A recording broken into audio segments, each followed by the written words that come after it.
Lunar Discovery. If you look out the window a little more than 500 miles off to the northeast, you'll see the Houston Rodeo.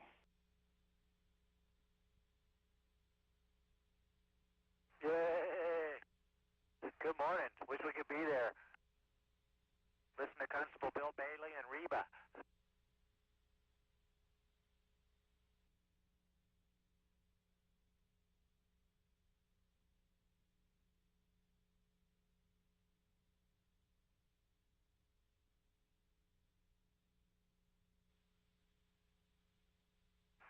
Houston Discovery. Go ahead, Dr. Stevie. Do y'all have KU band right now?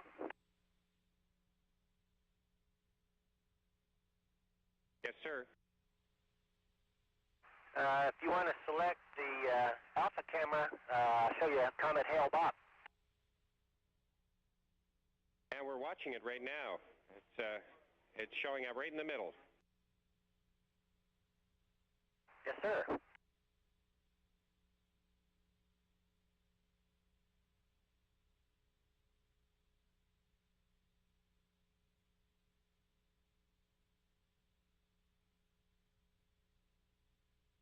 Sure is great to have an astronomer With on board. binoculars, it's a lot more impressive, Mark, but it's kind of neat on TV anyway. Certainly is, and we were saying it's great to have an astronomer on board. I think we should always have astronomers on board.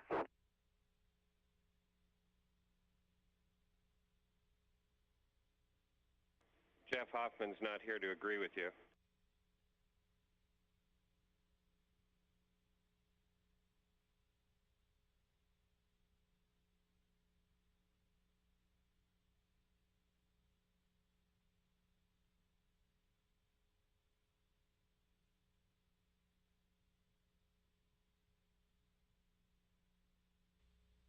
Okay, message for Jerry Leninger on the Mir Space Station from your three classmates, three fellow hogs in Discovery, orbiting at 335 nautical miles, 334 I guess today.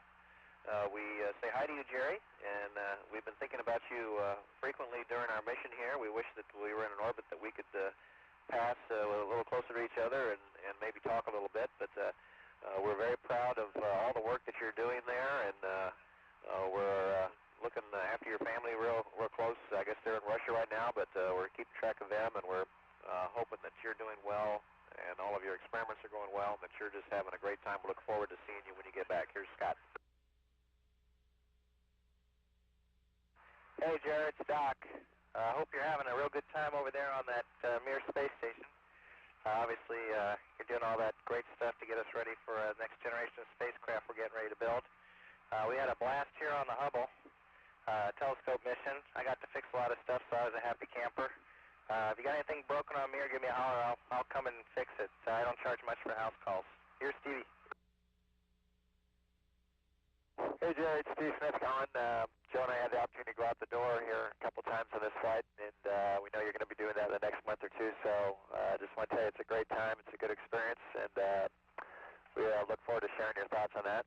Your family's fine. We've seen them quite a bit, actually, before they headed back to Russia, and it's been really fun thinking that we're all up here together. You take care, and we'll talk to you soon. Bye.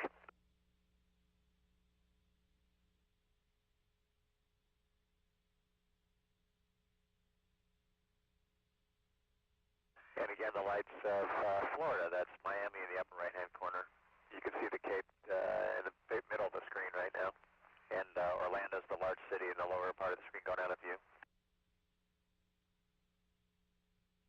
Copy.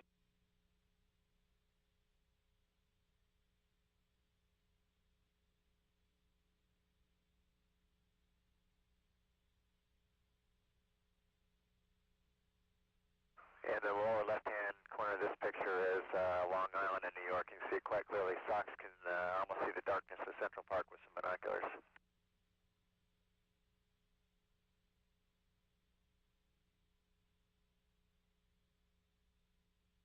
Now that's good vision.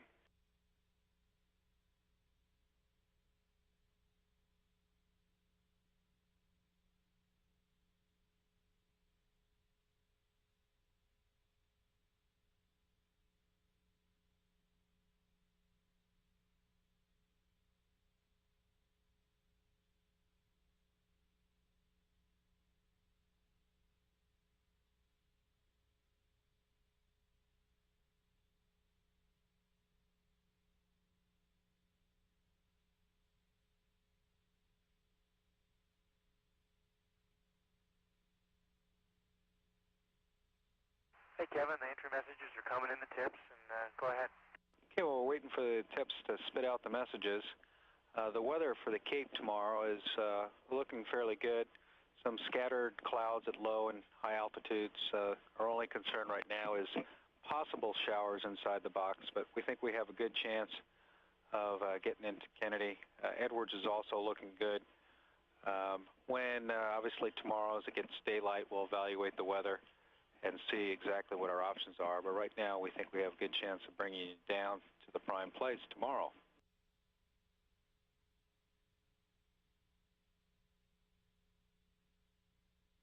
That's great, Kevin.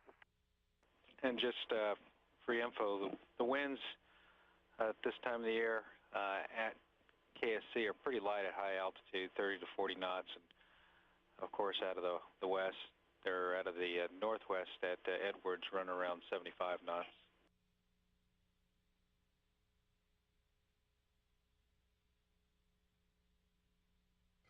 This is Michelle Coyden with the Associated Press. This is for Joe Tanner. It seems like this is kind of like training for a marathon. You train for months and months and then it's over. Can you describe what you're feeling now? Are you relieved? Are you kind of let down that it's over?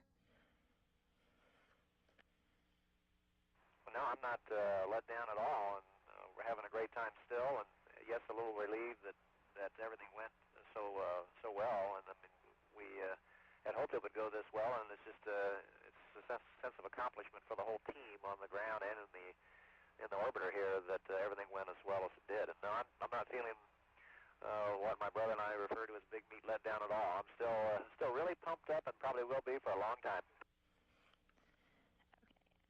Steve Smith, 100 years from now, people will look back on Hubble as having revolutionized the way we see ourselves in the universe.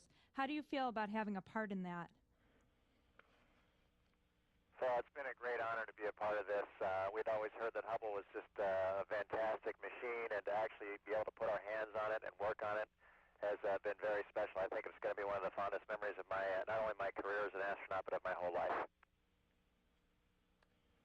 This is Mark Carreau from the Houston Chronicle, and I'll ask this to Greg Harbaugh, and if it's not in the right direction, please sort it out. But my question has to do really with the process by which you sort of discovered the damage to the outer layer of the space telescope during the spacewalks. It wasn't clear to me whether you could see it from the crew cabin or it was something that sort of surprised you as you got right up on the telescope. And I wonder if you might elaborate a little bit on what you saw. Was there sort of extensive minor damage with acute damage that you could repair, or was there really more damage than you could get to that looked bad? You just could fix what you could with the amount of materials you had available to you for the patches. There was quite a bit of damage, Mark, and my personal experience was I didn't realize how extensive it was until I got up close and looked at it. My impression and my assessment is that it's fairly superficial. It's the outer layer or two of the multi-layer insulation that's just been cycled so many times in going through the thermal transitions for the millions of miles that this telescope has traveled that it's finally fatigued in some places, and so it cracks. And so you have these spider-type cracks in places and spiderweb-type cracks, and in other places it would be long, straight cracks and splits, that sort of thing. I think we repaired quite a bit of that. I think we couldn't do everything, but frankly, I'm amazed at how much we were able to repair out of all that we had seen. I think we left that telescope in really good shape. Thank you. I have a question also for Mark Lee. I wonder if you might be able to elaborate some on some comments you made about this set of spacewalks and what you see will be required for space station assembly. Were you heartened by what you could do to react and be flexible in the way you prepared for this? Do you see that sort of thing applying to the many assembly flights that astronauts will be required to undertake for the space station assembly? Well, I think there's a lot of parallels here, and I think most of it deals with preparation. what you have to do for a planned spacewalk like this is cover every possibility. When you get up here, there's no hardware store to go get another wrench or aluminum foil or anything you need, so you have to think about everything that can go wrong, and that's the key thing to carry forward to station.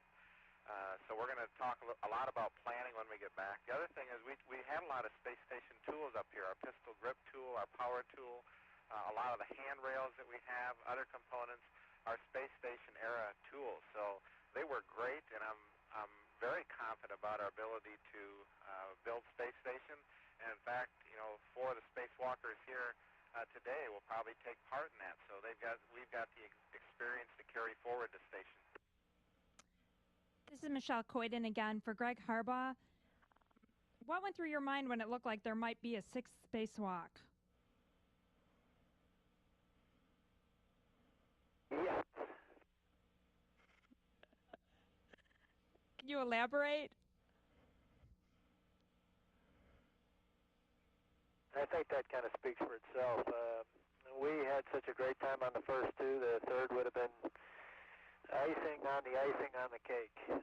But the fact that we didn't do it was just fine with Joe and I think what we had, and the 2 that we did do was 2 experiences of a lifetime. I feel very, very privileged to have been able to do what we already have been able to do. And for Steve Hawley, will it be tough for you to hold out until May when the first images are supposed to be released? Well, I expect those weeks will go by fairly slowly. We've been talking about how long it'll be before the instruments are fully checked out, and we'll know exactly what capability Hubble has. And we're very hopeful, but of course, until those instruments prove themselves, there'll still be some uncertainty as to the capability. But things have gone very well up to now, and my expectation is that come May, that we'll be very, very pleased with the results. This is Mark Carreau again for Ken Bowersox. Could you talk a little bit about the intensity of the work? A lot of the attention on the mission was focused on the spacewalk team, but I wonder just sort of what the chemistry was like, if you felt like you were pumped up, all 7 of you working hard, trying to help each other, if you're pretty tired at this point, or whether you're sort of relaxed and ready to land, or just kind of what the state of the state is up there. Well, I think the overall state of the crew right now is relaxed and prepared to land. We're ready to come home. We're happy with what we've done. From what I could see, every minute we were working as a 7-man team up here. We were in 2 groups. We had 4 people who concentrated on EVA, and we had 3 people who concentrated on the orbiter. And we did that to make training more efficient and just to be a little more efficient in how we divided tasks up. But when one group was working on their particular part of the mission, the other group was pulling strong for them, and it's a great bunch of guys to be associated with, I think. And one question for SOX. Could you tell us a little bit about, I understand at Kennedy Space Center there are going to be new runway lights in, and you were involved in some of that testing. How is that going to help you with this night landing at KSC? Well, when we're landing at night, it's just a little bit tougher to judge our lineup with the runway. Especially if you just have side lights there at the runway, it's tough to see the aspect changing as you drift left and right of the center line. So at Kennedy Space Center, we've added a strip of lights down the center to help us with that lineup task when we're in the air, and also once the nose wheel's on the ground, so we have a line to steer for, so we can be right on the center line stripe when we take the picture at the end. And you guys are the new shuttle altitude holders, highest altitude since the Apollo program. How different does the view look like from that high up versus your previous lower orbit missions? Well, I can tell you my last mission was relatively low, about 160 miles, and the view from up here is absolutely fantastic. A little while ago, we were all amazed watching out the window. You can see almost the entire United States in one window as you look out the shuttle. Especially at night, you can see the lights from all the way down to Key West, all the way up north of New York, and it's an absolutely fantastic sight. It's just an incredibly beautiful planet below us, and from up here we get a much better viewpoint. Since this is probably one of the most important astronomy missions, and you've really not made any kind of astronomy observations, driving in today, we could really see a great view of Hale Bopp. How's Hale Bopp looking for you guys? Hale Bopp looks great. As a matter of fact, we downlinked some video this morning of it from our perspective. The TV cameras don't really do it justice. In the binoculars that we carry on board, it's very spectacular. Appears to have two tails, one tail about 3 times longer than the other. Really a tremendous sight, and this is a good place to observe it, high above the atmosphere. And the only problem we have is trying to get the ship dark enough so that you can get really well dark adapted, but it's a spectacular sight. Also in the morning sky, you can see 3 planets rising just before the sun, and again, that's a very spectacular view. The crew's enjoyed that for the last several days. As a gauge on how little things that can be overlooked can have such grave consequences, during the first EVA, when you depressed and you saw the solar panels slew all the way to the hard stop like that, can you give me your thoughts on what was going through your mind when you saw this? You know, something relatively minor having such a consequence. Well, about 3 of us were actually in the windows when that happened, and my attention was diverted to the airlock depress, and at that instant we didn't connect the two, although our depress rate was fairly rapid, and I urgently requested the EVA guys to stop the depress, and then later we determined that those 2 events were connected.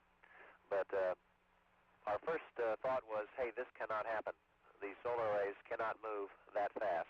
We know about the motors that drive the solar arrays, and they will not drive the solar arrays that fast. So the first impression was one of disbelief. When they finally settled out, which only took a few seconds, as you know, we had to accept the fact that they did move that fast, and we pressed on from there. But we were actually, I thought the cockpit was fairly calm in that moment of crisis, and thank God the arrays held in there pretty good.